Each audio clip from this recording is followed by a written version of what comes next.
ಒಂದು ಮೂಢನಂಬಿಕೆ ಹೋಗ್ಸಿದ್ರ ಸರ್. ಚಾಮರಾಜನಗರ ಕಾಲಿಟ್ಟರೆ ಮುಖ್ಯಮಂತ್ರಿ ಅಧಿಕಾರ ಮೂಢನಂಬಿಕೆ ಮೌಢ್ಯಗಳು ಸಂಘಾಚಾರಗಳಲ್ಲಿ ನಂಬಿಕೆ ಇಟ್ಟಿಲ್ಲ.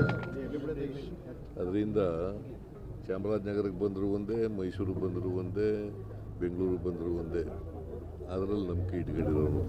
ಕರ್ನಾಟಕದ 31 ಜಿಲ್ಲೆಗಳಲ್ಲೂ ಕೂಡ ಹೋಗ್ತೇನೆ ಬರ್ತೇನೆ. ಅಧಿಕಾರ ಗಟ್ಟಿ ಮಾಡಿದ್ದೀರಾ ಸರ್? ಅಧಿಕಾರ ಗಟ್ಟಿ ಆಗಿದೆ ಸರ್. ಒಳ್ಳೆಯದೇ ಅಲ್ಲ. ಮೂಢನಂಬಿಕೆಯಲ್ಲಿ ನಂಬಿಕೆ ಇಲ್ಲ ಅಂತಂದ್ಮೇಲೆ ಇವೆಲ್ಲ ಪ್ರಶ್ನೆಗಳು ಬರೋದೇ ಇಲ್ವಲ್ಲ. ಅಲ್ಲ, ನೀವು ಭಾಷಣದಲ್ಲಿ ಹೇಳಿದ್ರಲ್ಲ ಸರ್, ಅಧಿಕಾರ ಇಲ್ಲಿ ಬದಲಾಗೆಲ್ಲ ಅಧಿಕಾರ ಗಟ್ಟಿ ಆಗಿದೆ ಅಂತ ಸರ್. ಅದಕ್ಕೆ ಹೇಳದ್ದು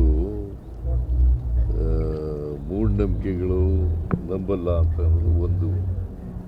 ಚಾಮರಾಜನಗರಕ್ಕೆ ಬರಬಾರ್ದು ಅಂತ ಯಾರು ಹೇಳ್ತಾ ಇದ್ರು ಅವರಿಗೆ ಅರಿವಾಗಲಿ ಅಂತಕ್ಕಂಥದ್ದು ಎರಡನೇದು. ಮೂರನೇದು, ಚಾಮರಾಜನಗರಕ್ಕೆ ಬಂದರೆ ಅಧಿಕಾರ ಹೋಗ್ತದೆ ಅಂತ ಇತ್ತಲ್ಲ, ಅಧಿಕಾರ ಹೋಗಿಲ್ಲ, ಇನ್ನೂ ಗಟ್ಟಿಯಾಗಿದೆ ಅಂತ ಹೇಳೋದು. ಈಗ ಇನ್ನೂ ಗಟ್ಟಿ ಆಗುತ್ತೆ ಸರ್. ಈ ಅವಧಿಯಲ್ಲಿ ಇನ್ನೂ ಗಟ್ಟಿ ಆಗುತ್ತೆ ಸರ್. ಗಟ್ಟಿಯಾಗಿರ್ತದೆ, ಈಗಲೂ ಗಟ್ಟಿಯಾಗಿದೆ, ಮುಂದೆನೂ ಗಟ್ಟಿಯಾಗಿರ್ತದೆ ಸರ್. ಡಿ.ಕೆ. ಸಿದ್ದರಾಮಯ್ಯನವರು ನುಡಿದಂತೆ ನಡೀತಾರೆ ಅಂತ ಸಿಎಂ ಅಂದರೆ ಅಂತ ಸಿಎಂ. ಆದರೆ ನಮ್ಮ ಅಣ್ಣ ಸಿಎಂ ಆಗ್ತಾನೋ ಆಗಲು ಅವ್ರಿಗೆ ಅದೃಷ್ಟ ಇದ್ದರೆ ನೋಡಬೇಕು ಅನ್ನೋ ಥರದಲ್ಲಿ ಡಿ.ಕೆ. ಸುರೇಶ್ ಅವರು ಈ ಬೆಂಗಳೂರಿಗೆ ರಿಯಾಕ್ಟ್ ಮಾಡಿದ್ದಾರೆ. ಅದಕ್ಕೆಲ್ಲ ನಾನು ಕಾಮೆಂಟ್ ಮಾಡೋಕ್ಕೆ ಹೋಗಲ್ಲ. ಜನ ನಮಗೆ 5 ವರ್ಷ ಕಾಂಗ್ರೆಸ್ ಪಕ್ಷಕ್ಕೆ 5 ವರ್ಷ ಅಧಿಕಾರ ಮಾಡಿ ಅಂತ ಇದ್ದಾರೆ. ನಾವು ಕೊಟ್ಟಿರ್ತಕ್ಕಂಥ ಭರವಸೆಗಳಿದ್ದೇವಲ್ಲ ನಮ್ಮ ಪ್ರಣಾಳಿಕೆ ಮೂಲಕ, ಅವುಗಳನ್ನು ಈಡೇರಿಸ್ತಕ್ಕಂಥ ಪ್ರಾಮಾಣಿಕ ಪ್ರಯತ್ನ ಮಾಡ್ತೀವಿ. ನವೆಂಬರ್ ಕ್ರಾಂತಿ ಅಂತಿದ್ರು ಸರ್. ನವೆಂಬರ್ 21 ಕ್ರಾಂತಿ ಅಂತ ಹೇಳಿದವ್ರು ನೀವೇ ಹುಟ್ಟಾಕಿದವರು. ಕ್ರಾಂತಿ ಅಂತ ಹುಟ್ಟಾಕಿದವ್ರೆ ನೀವು, ಮಾಧ್ಯಮದವರು. ಅದರಿಂದ ಕ್ರಾಂತಿನೂ ಇಲ್ಲ, ಭ್ರಾಂತಿನೂ ಇಲ್ಲ. 5 ವರ್ಷ ನಮಗೆ ಅಧಿಕಾರ ಕೊಟ್ಟಿದ್ದಾರೆ. 5 ವರ್ಷ ಆದಮೇಲೆ ಮತ್ತೆ ನಾವು ಚುನಾವಣೆ ನಡೀತದೆ. ಚುನಾವಣೆನ ನಾವೇ ಗೆಲ್ತೀವಿ. ಅಲ್ಲ, 5 ವರ್ಷ ನೀವೇ ಇರ್ತೀರಾ ಅಂತ ಸರ್. 5 ವರ್ಷ ನೀವೇ ಇರ್ತೀರಲ್ಲ, ಚರ್ಚೆಗಳು ಸಖತ್ತು ದೊಡ್ಡ ಮಟ್ಟದಲ್ಲಿ. What does it mean? ನೀವು ಅಲ್ಲ ಸರ್, 2013 ಸರ್, 2013 ಅದು ಚರ್ಚೆಗಳು ಇರಲಿಲ್ಲ ಸರ್. ಪೂರ್ಣಾವಧಿ ಸಿಎಂ ಅಂತೇಳಿ ಘೋಷಣೆ ಆಗಿತ್ತು, ಯಾವುದೇ ರೀತಿ ಚರ್ಚೆಗಳಾಗ್ತಾ ಇರಲಿಲ್ಲ. ಆದ್ರೆ ಈ ಬಾರಿ ಆ ಘೋಷಣೆ ಆಗದೆ ಇರದೆ ಪ್ರತಿ ಬಾರಿ ಕೂಡ ವರ್ಷ ಕಳೆದಾಗೆ ಚರ್ಚೆಗಳಾಗ್ತಾ ಇದೆ ಸರ್. 2 ವರ್ಷ ಆಯ್ತು ಸರ್. ಚರ್ಚೆ ಇದು ಅನಾವಶ್ಯಕವಾದಂಥ ಚರ್ಚೆ ನಡೀತಾ ಇದೆ. ಅನಾವಶ್ಯಕ ಚರ್ಚೆ ನಡೀತಾ ಇದೆ.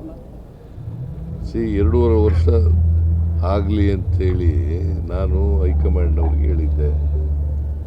ಅದ್ರ ಮೇಲೆ ಚರ್ಚೆಗಳು ಹುಟ್ಕೊಂಡಿದ್ದು. 2 ವರ್ಷ ಆದಮೇಲೆ ರೀಸಫಲ್ ಮಾಡೋಣ ಅಂತ ಹೇಳಿದ್ದೆ.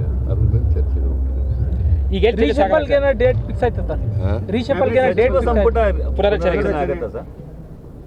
ಇಲ್ಲ, ಅವರು ಅದ್ರ ಬಗ್ಗೆ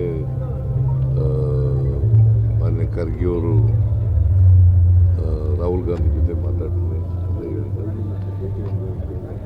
ಯಾಕಂದ್ರೆ ಗೊಂದಲ ಏನಾದ್ರು ಇದೆಯಾ ಅಂತ, ರೀಶಫಲ್ ಮಾಡಕ್ಕೆ ಏನಾದ್ರು ಗೊಂದಲ ಇದೆಯಾ ಅಂತ. ಎಲ್ಲಿದೆ ಗೊಂದಲ? ನೀವೆಲ್ಲ ಗೊಂದಲ ದೆಹಲಿನಲ್ಲಿ ಆಗುತ್ತೆ ಅಂದ್ಕೊಂಡು ಬಂದಿದ್ರಿ, ಇನ್ನು ಡೇಟ್ ಫಿಕ್ಸ್ ಆಗಿಲ್ಲ ಅಂತ ಹೇಳ್ತಾರೆ. ಎಲ್ಲಿ ಹೇಳಿದ್ದೆ ನಾನು? ಹೇಳ್ತೀನಿ ಅಂತ ಹೇಳಿದ್ದೆ. ಅವರು ಮಾತಾಡಿ ಹೇಳ್ತೀವಿ ಅಂತ ಹೇಳಿದ್ದಾರೆ.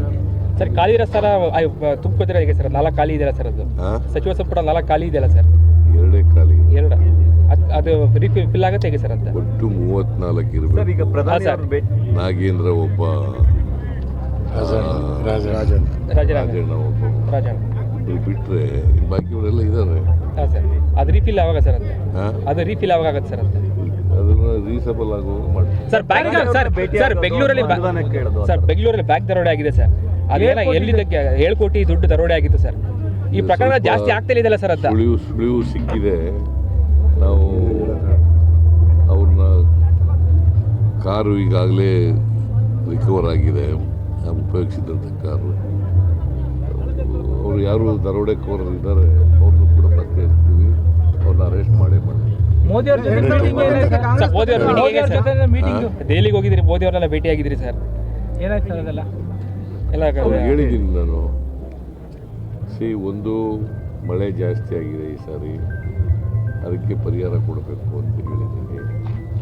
2ನೇದು, ಕಬ್ಬು ಬೆಳೆಗಾರರ ಸಮಸ್ಯೆ ಇದೆ. ಕಬ್ಬು ಬೆಲೆ ನೀವು 10.5 ಇಳುವರಿಗೆ 3,550 ಕೋಟಿ ಇನ್ಕ್ಲೂಡಿಂಗ್ H&T ಅಂದರೆ ಹಾರ್ವೆಸ್ಟಿಂಗ್ ಆ್ಯಂಡ್ ಟ್ರಾನ್ಸ್ಪೋರ್ಟ್ ಕಾಸ್ಟ್ ಸೇರಿ. ಸೊ ನಾನು ರೈತರು ಚಳುವಳಿ ಮಾಡ್ತಾಯಿದ್ರು, ರೈತರ ಜೊತೆ ಮಾತಾಡಿ, ಶುಗರ್ ಫ್ಯಾಕ್ಟ್ರಿ ಜೊತೆ ಮಾತಾಡಿ ಒಂದು ಮೀಟಿಂಗ್ ಮಾಡಿ ತೀರ್ಮಾನ ಮಾಡಿದ್ದೀನಿ. Without harvesting charge and